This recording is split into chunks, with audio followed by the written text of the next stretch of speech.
สบายดีทุกท่านยินดีต้อนรับเข้าสู่มอนอินเวสเตอร์และมื้อนี้ข้าพเจ้าจะมาเว้าเกี่ยวกับ8กลยุทธ์ก่อนจะขายปิ้งจีนเพราะว่าหลายๆคนก็ได้ถามมาเกี่ยวกับการเฮ็ดธุรกิจปิ้งจีนว่าควรจะเฮ็ดจังไดเพื่อให้อยู่รอดในช่วงที่แบบว่าคู่แข่งหลายแบบนี้ตามเคยเนาะอย่าลืมกดไลค์กดแชร์และกด Subscribe เนาะถ้าผู้ใดที่หาเข้ามาในช่องของพวกเราพร้อมกับกดกระดิ่งแจ้งเตือนเพื่อรับคลิปใหม่ๆจากทีมงานพวกเราทาง Facebook และ YouTube Channel 8กลยุทธ์นี่แม่นเฮาจะเฮ็ดจังไดเนาะเมื่อเฮาจะเฮ็ดธุรกิจเกี่ยวกับปิ้งจีนการค้าขายแบบนี้ให้มันอยู่รอดในสภาวะเศรษฐกิจแบบนี้เนาะและการในช่วงนี้มันเริ่มหนาวๆเข้ามาแล้วการกินปิ้งจีนแบบร้อนๆเผ็ดๆนี่ก็ถือว่าโอเคเนาะสำหรับธุรกิจนี้โอเคเนาะเข้ามาสู่กลยุทธ์ที่1คือกลยุทธ์สูตรปิ้งจีนซึ่งสำคัญที่สุดเพราะว่าหยังเฮาต้องสร้างความแตกต่างทางด้านรสชาติ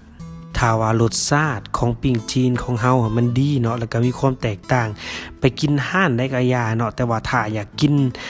ห้านที่แซ่บและก็มีเอกลักษณ์ต้องมากินห้านนี้เพราะว่าเฮามีสูตรเป็นของเฮาเองนอกเหนือจากนั้นเมื่อเฮามีสูตรเป็นของตนเองเรียบร้อยแล้วเฮาต้องมีเมนูที่หลากหลายเพื่อหยังเพื่อให้ลูกค้าได้เลือกและก็สร้างความแตกต่างระหว่างห้านเฮากับห้านคนอื่นที่อยู่ในบริเวณนั้นหรือว่าอยู่ในเมืองเนาะแขวงนั้นนั่นเองกลยุทธ์ที่3คือวัตถุดิบต้องสดใหม่เพราะว่าประเภทอาหารสิ่งสำคัญที่สุดนั่นคือสุขอนามัยเนาะการรักษาความสดใหม่ของอาหารและวัตถุดิบมันต้องดีสดใหม่มันจะเฮ็ดให้รสชาติอาหารแซ่บอีกเนาะถ้าสมมุติว่า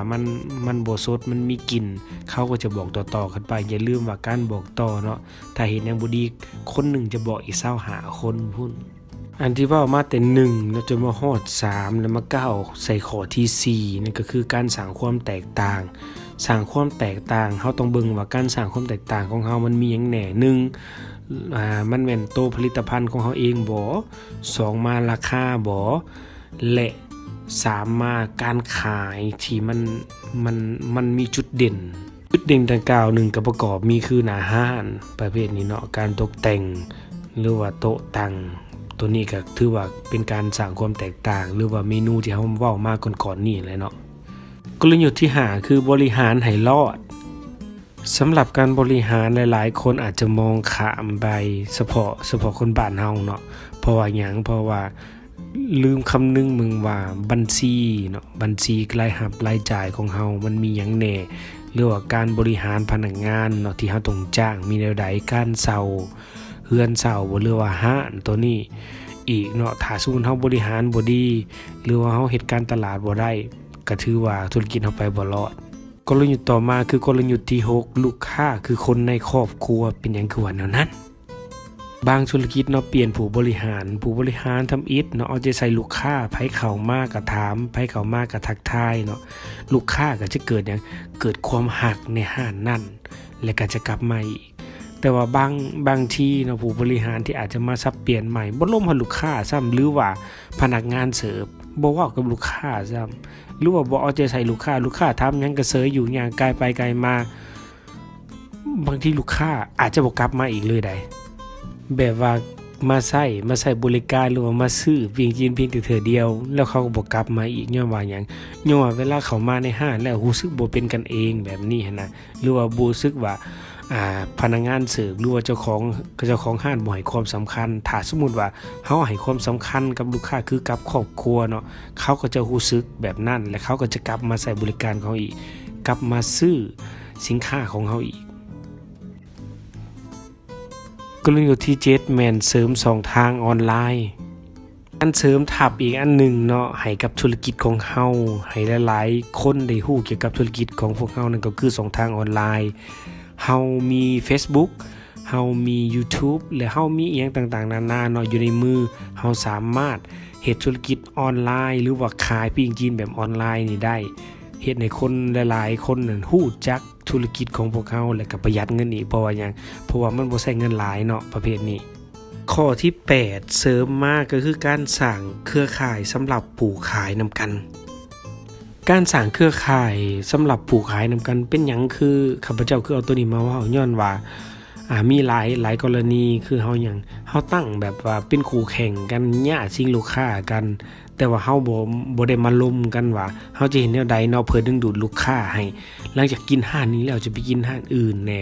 หรือว่าเฮ็ดแคมเปญบางแคมเปญที่แต่ละห้านสามารถคอนแทคกันยกตัวอย่างเคสหนึ่งคือห้านอาหารญี่ปุ่นที่เขามีเอิ้นว่าหยังก็ยอดขายที่มันลงหั่นน่ะโดยการ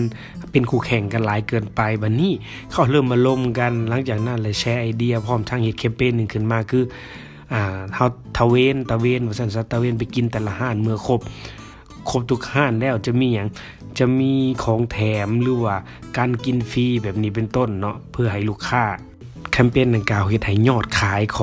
ของห้านแต่ละห้านเพิ่มขึ้นเพราะว่าการกินห้านเดียวมันรู้สึกว่าเบื่อเด้แต่ว่าเมื่อมีกิจกรรมเขาก็จะมีหยังคือจะมีแนวกระตุ้นเฮ็ดให้เขาม่วนไปนำในการกินในการทัวร์ของเขาและอีกตัวหนึ่งเนาะที่ให้เฮาลดหยังลดต้นทุนลงได้คือการสต็อกสินค้าบางทีห้านเฮามีตัวนี้เนาะใกล้จะหมดอายุได้แล้วเนาะแต่ว่าเฮาไปเสนอให้ห้านอื่นที่เป็นพันธมิตรหรือว่า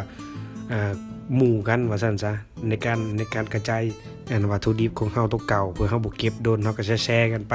เฮาก็บ่ต้องซื้อใหม่แล้วก็เฮาบ่เสี่ยงในการสินค้าเสียว่าซั่นซะวัตถุดิบของเฮาเสียนี่ขอบใจทุกท่านที่ให้เกียรติมาฟังตั้งแต่ต้นจนจบมาฮอดนี้ก็แม่นหมดแล้วสำหรับ8กลยุทธ์ในการเปิดห้านปิ้งจีนหรือว่าการเฮ็ดธุรกิจปิ้งจีนเพื่อให้อยู่รอดว่าซั่นซะบ่ให้เจ๊งเนาะและก็หวังว่าธุรกิจนี้คงจะเป็นอีกธุรกิจหนึ่งที่หลายๆคนสามารถสร้างหังคูณมีให้กับตัวเองได้โอเคเนาะอย่าลืมกดไลค์และกดแชร์ให้คลิปของพวกเราแน่